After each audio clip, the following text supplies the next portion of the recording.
Hi, Ryan. Hi. How did your ILC exam go? It went pretty good. What was it in? Pardon me? What was your exam in? It was business, like it was. Okay.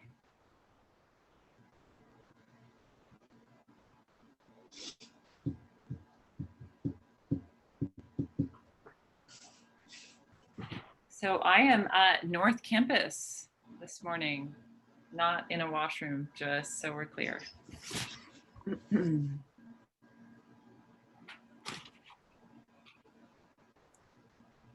All right, this morning we are going to talk about the Korean War, specifically in terms of its importance to the Cold War. So all of these singular events have to do with this rising tension and always feeling like we're on the cusp of a nuclear war at any moment.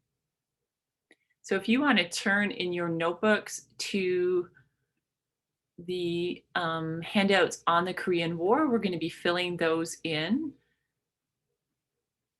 Joey, are you there okay?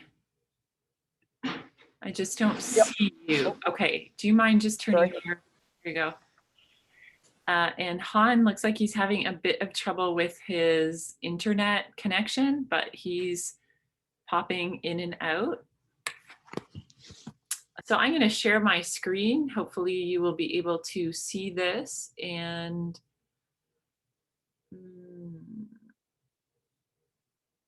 okay, just one sec.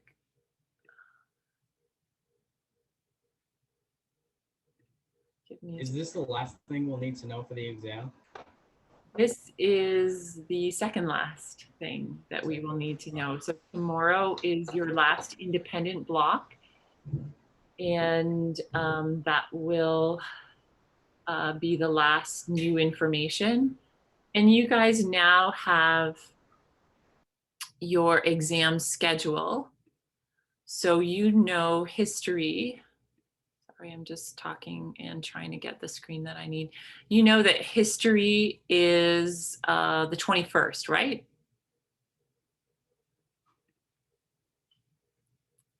So you've got lots of time to study some of this new information.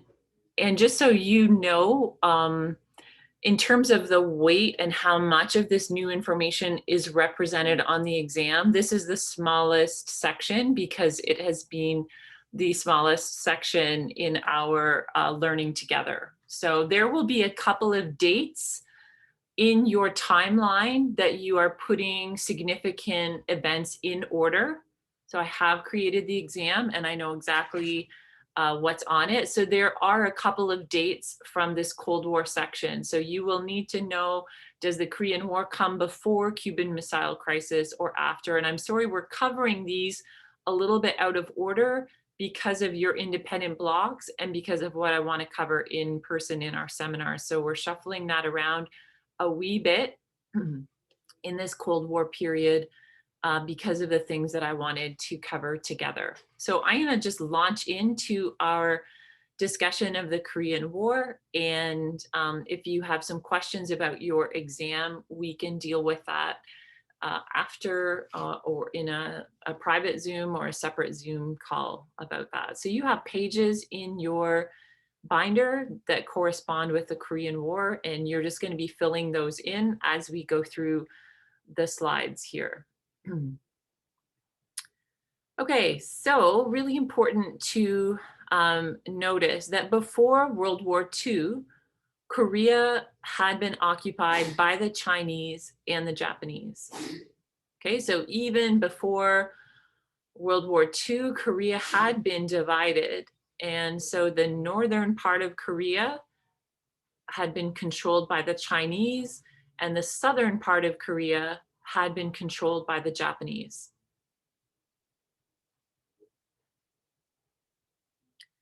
After World War II, Korea is divided into the north and the south, and it's divided along the 38th parallel.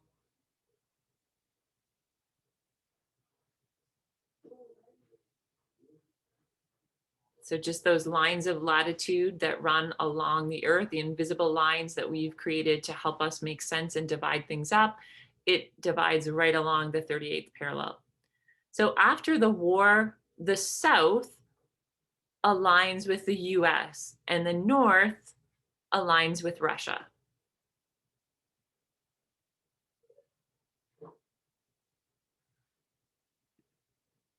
Okay, so here's just a larger view.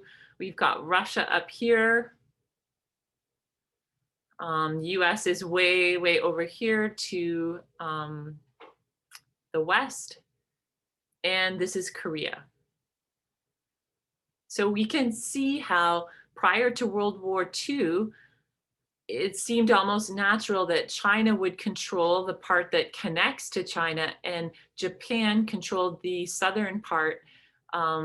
But we can see how this is really easy to control because both countries are really close in proximity. Russia, however, in order to control this northern part of Korea, is going to have to make some alliances here with Mongolia and China. And the US is way, way over in North America. So again, how we're going to see some tension arising. How is the US, similarly to Berlin and the airlift, how is the US going to support and protect what really lies in the middle of communist areas?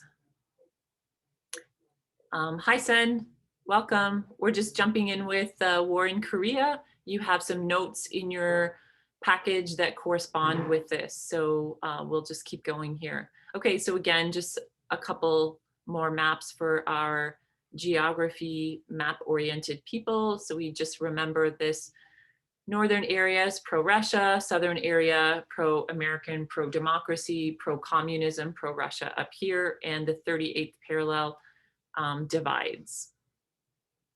Okay, so how do we get to a Korean War? Both parts of the country want to reunify.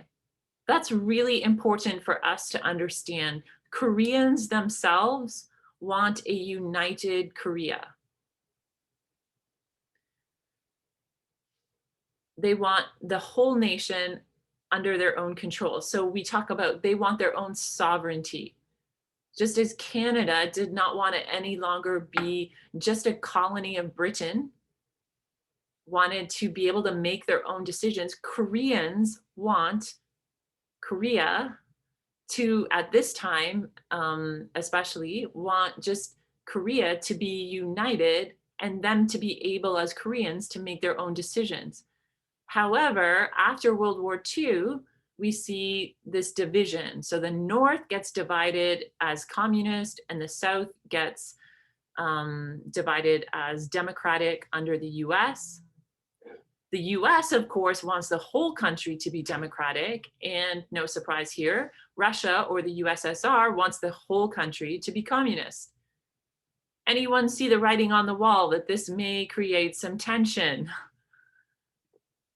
All right, so as we head towards war, of course, at that time, we don't know that there's a war inevitable, but it feels like with these rising tensions and the USSR and the US being superpowers and each wanting control of the whole of Korea, this is going to cause some problems. So by 1950, the North Korean army had the full backing of Stalin, who provided them with modern military equipment. June 25th, 1950, the North invaded the South across that 38th parallel with 150 Russian tanks, 40 fighter jets, 70 bombers.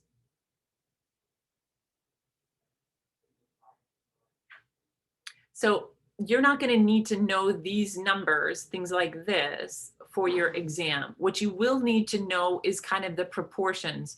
The South is just far less prepared for an attack. They have 40 tanks to the Russian 150 tanks. They have 12 fighters to the 40 fighters Russians have, and they have no bombers to the Russian 70 bombers. So just again, to know the South was less prepared. And when we think about where the US is located and their ability to provide tanks and bombers, huge difference between Russia coming overland, just proximity wise. Okay, so we had a number of quick successes. Far superior military force in the north. So they quickly overran the South and even occupied the South Korean capital of Seoul.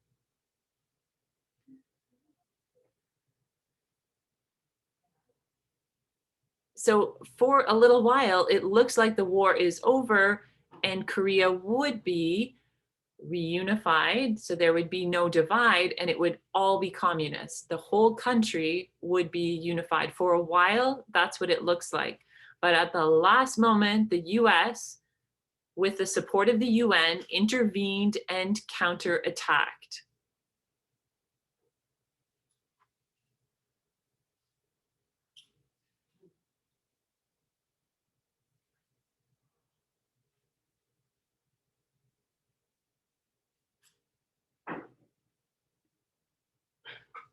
Okay, so here's some actual pictures of what this counterattack looks like. So American forces that were stationed in Japan were deployed to Korea to push the North Koreans back. So there were forces stationed in Japan as part of the unconditional surrender of Japan. There were some stipulations that we just have not had the time to be able to look at all of those, but there were American military personnel stationed in Japan. And sorry, come on in. Am I in your way here? Oh yeah, I'm just in a Zoom here. So there were American troops stationed in Japan. And as we saw from our map, that's a pretty easy journey over to Korea. And then there's an international effort through the UN. And that's where we see some Canadian involvement. So the Canadians were part of the UN, and the UN agrees that this constitutes something that they need to be involved in. So even with all the extra help, it took a lot of fighting to push the North Koreans just back over that 38th parallel into North Korea. So the Americans were involved in bombing the North Korean supply lines, and that really weakened the North.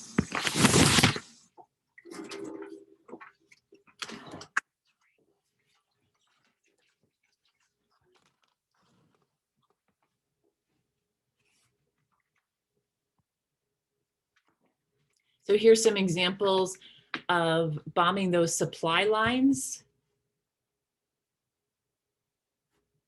So that personnel, armaments could not get to those fighting on the front lines, and they would need to retreat. So here's some examples of, again, real black and white footage of attacks from above.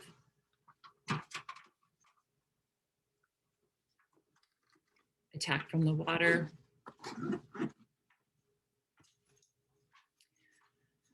So how does the Korean War end? The Americans entered the war.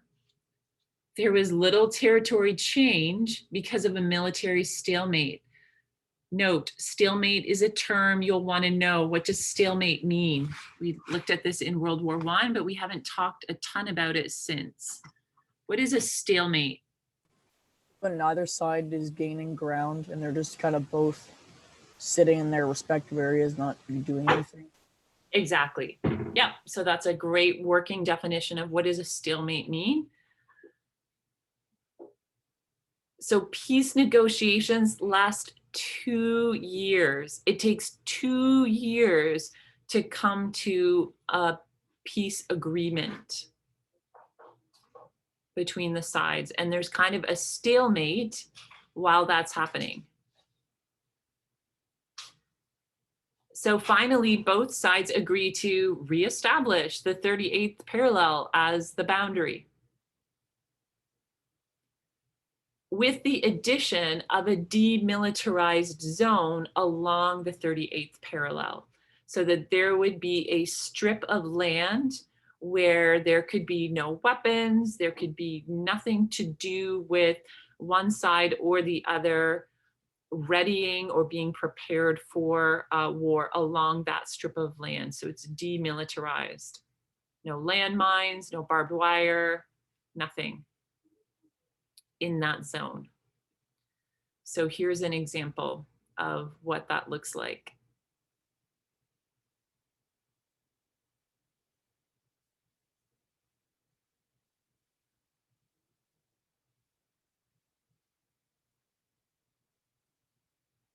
Okay, and then I just have some pictures of like what tourists can go see, and this is what it looks like in terms of the demilitarized zone, the other side, the north. Just some of like the tours, kind of a friend had gone, so that's why I have some of these pictures. Okay, so that's a really quick discussion, and I just have a couple of notes to add to this. I think one of the things that we want to be careful of as historians is looking back and maybe minimizing the danger or significance of any one of these topics. So the Suez Canal crisis, the Cuban Missile Crisis, the Korean War, all of those, Berlin, all of those were opportunities where no one knew how it was going to go. And everyone's armed to the teeth and a little paranoid. And there's spies in each of the countries. We saw that in the Gazenko affair. There's spies, you don't know, obviously, that there's spies. There's espionage, there's all this stuff going on. And any one of these opportunities, if a country chose to not back down, or if an ultimatum is given and then not rescinded, then you have all of these opportunities for really nuclear war. Different than World War II, which ended with nuclear war. Now, all of these countries have the capabilities and the technology for nuclear war. Everyone's got missiles, everyone's got A-bombs, and everyone, it's like their finger is poised over the send button for these things. So we kind of lose the intensity as we look back and go, what was the big deal? And we could look at the Korean War and say, okay, so at the end, the boundary is the same. Everyone just went back to where they were, but we need to understand 5 million people were killed over civilians and military personnel on both sides were killed over this boundary dispute. And I want to ask you, why do you think the Americans got involved in this? And then because of the Americans and the pressure, the UN got involved. What was the concern as Russia invaded with North Korea through down to South Korea? What's the big deal here? Anyone have a suggestion for what's the concern? And have we seen this before, for example?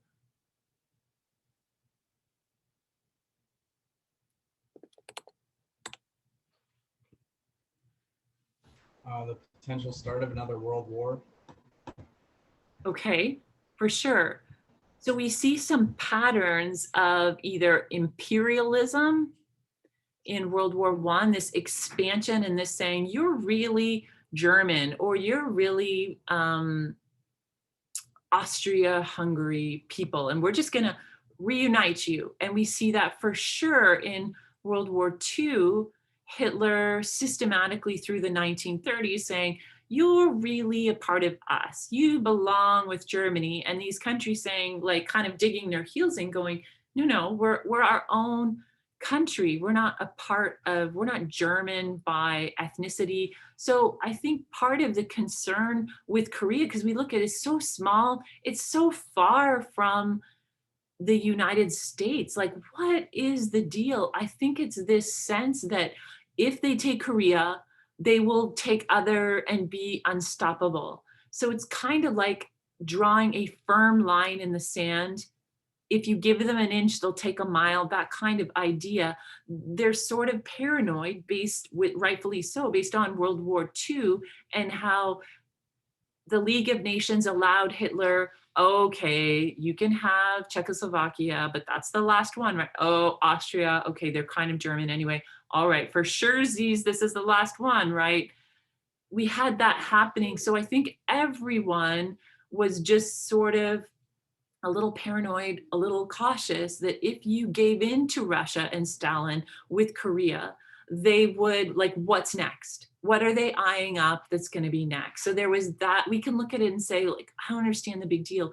But I think that led to why the Americans were like, no, and this is their line in the sand.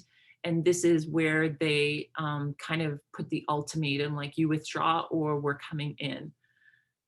So I did want to highlight a couple of those, maybe some background and some importance to why, because communism was spreading at this time. They'd already taken over those Eastern Bloc countries like Romania and Hungary unwillingly. Those countries did not want to be part of Russia. They had no choice. They were sold like communism as everyone will have bread, everyone will have jobs, everyone will have the same, everyone will be equal, kind of sold the best parts of communism. But we know always there's a dark underbelly that comes with communism, and it's never actually worked out the way it's been promised to. Hey, Sam, are you okay? Is your camera working okay? If so, do you mind just turning it on? Okay, so July 1953, the end of the Korean War. So you want to make sure that you understand the Korean War is 1950 to 53. You don't need to know like exact dates. You need to know years. Korean War is 1950, 1953. After like 2 years of peace talks, finally they've got something that everyone can agree on, everyone being the US and the USSR. There's not a lot of discussion, again, about what Koreans want. So I have asked Han to talk with us a little bit about, this is what we're taught in Canada. This is in Canadian encyclopedias. This is in Canadian textbooks, that this is why the war was fought. This is what's going on. But I would love to hear from Han in terms of how is this talked about in Korea, and how do Koreans see this war by two external superpowers. And he's graciously agreed to chat with us a little bit about that. So Han, can you tell us, like, how do Koreans think of this war in 1950 and 53? Are they mad at Americans? Are they mad at Russia? Are they mad at the UN for backing the US? How's that seen? So I didn't really learn about like the Korean War in Korea, but we are like thankful to like Canada and the US, but especially Canada, because compared to the US, they like helped out in the military part of the war, like more, not more than the US, but the US, like we kind of think of US, many people think that US is like selfish because we think they only helped out in the Korean War because they want to stop the spread of communism and they didn't really care. And then Korea really didn't have a choice because they want to like unify the two countries, but US and Russia decided to make a border there. So Mm-hmm. What about today, Han? Do Koreans still want to be united, or have they been like, you've gone to the dark side if you're North Korea and we want really nothing to do with you? We're kind of ashamed that you would buy into communism. How is that? Again, you're one person. I'm not asking you to speak for all Koreans, but I'd love to hear your perspective from what you know. So almost all Koreans want to unify, and we've been like that since Korean War. We probably haven't changed that opinion.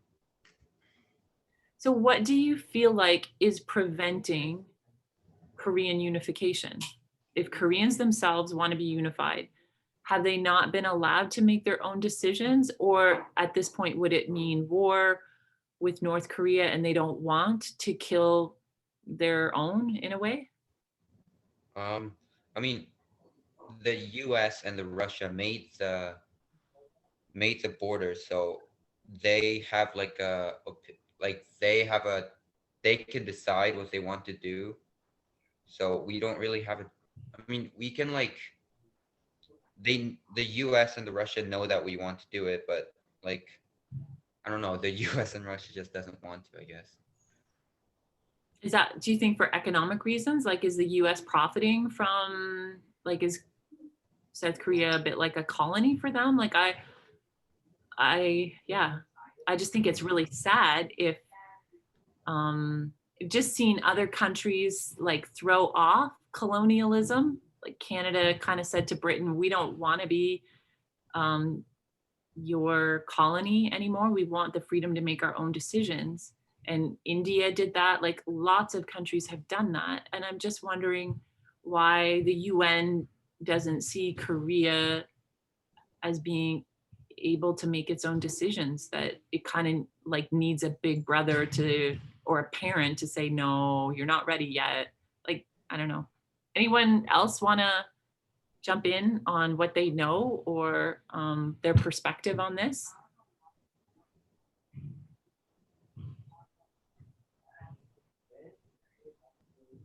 So Han, would you like to start a petition to reunite Korea that we can all sign? We can be your first 6 names on that petition. Sure. Okay, thanks for sharing. I really appreciate that. I always love to hear how, say, wars are spun out in other countries. One of my neighbors across the street is German, but I don't know him really well. He's my age. So he would have grown up in Germany, and I would have loved to know how they talk about World War II.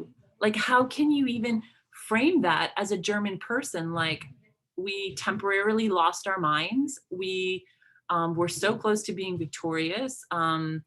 Hitler was the one who did this. We just did what we were told. Like, I would love, but you know me, I love to go deep. I love to go there right away. And I have restrained myself from asking Torsten, but I would really love to know, because we paint ourselves as the victors, as the helpers, and you've now begun to see in our history, ooh, some of those terms are not entirely accurate. That's how we would like to see ourselves, but that's not necessarily how we have responded as Canadians all the time.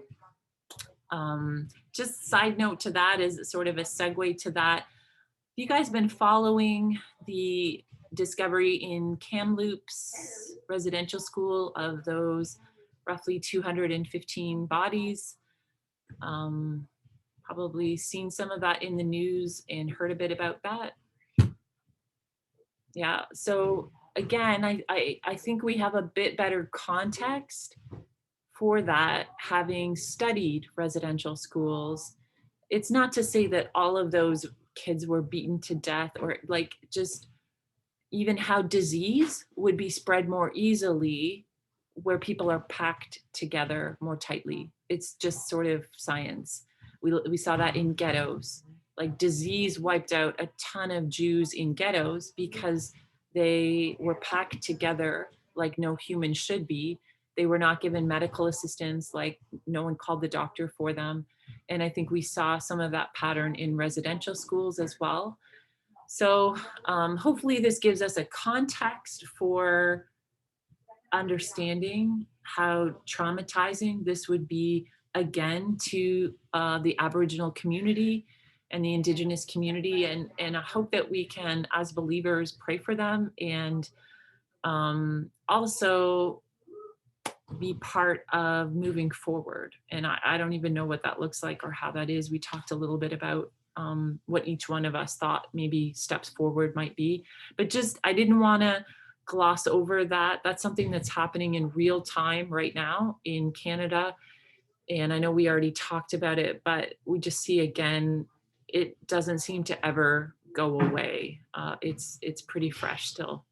So wanted to just bring that up in some way as we talk about these issues and circle back to them. We have some time now. If you would like to ask me some questions about, say, what's on the exam or any questions about your course culminating project, I do want to clear up any confusion that your course culminating, just let me, one sec, I just need to check on what's happening here.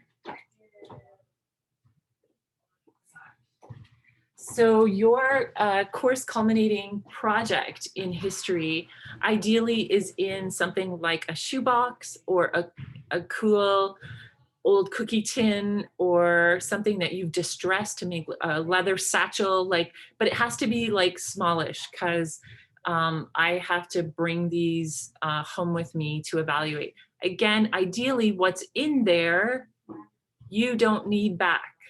But I understand that that may not have been clear. And as I was like saying, oh, that's a cool thing, I may not have like registered, oh, you're gonna want this back. It's the end of school. How are we gonna get this back to you? Or Mrs. Ong, I don't even trust you with this very expensive thing, even to take home and give back to me.